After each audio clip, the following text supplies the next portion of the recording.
আল্লাহ রাব্বুল আলামিন বলছে শুধু তাই নয়, হামালাতুহু উম্মুহু ওয়াহনান আলা ওয়াহনিন, তোমার মা কষ্টের পর কষ্ট সহ্য করেছে তোমাকে জন্ম দিতে।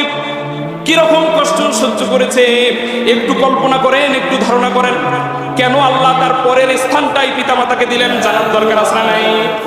আল্লাহ রাব্বুল আলামিন তিনি কমন সেন্স খাটাতে বললেন, যখন তুমি জন্মগ্রহণ করবে, তোমার মায়ের গর্ভে তুমি এসেছিলে, এমন সময় তোমার মা সারাদিন কাজ করে একটুখানি রেস্ট নেওয়ার জন্য, বিশ্রাম নেওয়ার জন্য বিছানায় যখন শুয়েছে, এমন সময় তুমি ডান দিকে শোয়ার সাথে সাথে ডান দিকে লাথি মেরেছো, বাম দিকে শোয়ার সাথে সাথে বাম দিকে লাথি মেরেছো।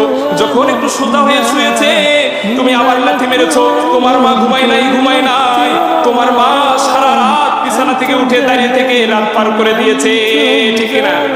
কষ্টের পর কষ্ট তোমার মা এইভাবে সহ্য করেছে।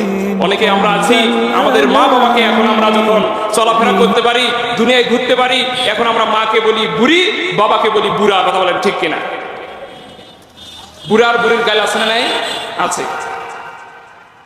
এই বুড়া বুড়ি তারা আজকে এই বৃদ্ধ বয়সে উপনীত হয়েছে শুধু আমাদের জন্য। কথা বলেন ঠিক কিনা?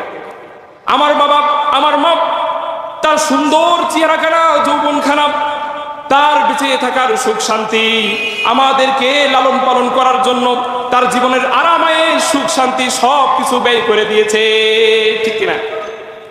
এই জন্য আল্লাহ ডাক দিয়ে বললেন, ওয়াকাযা রাব্বুকা আল্লা তা'বুদু ইল্লা ইয়াহু ওয়া বিল ওয়ালিদাইনি ইহসানা। খবরদার খবরদার, আমি আল্লাহ ছাড়া কারো ইবাদত করবা না, এবং পিতামাতার সাথে কোনো সময় কখনো তোমরা খারাপ আচরণ করবা না।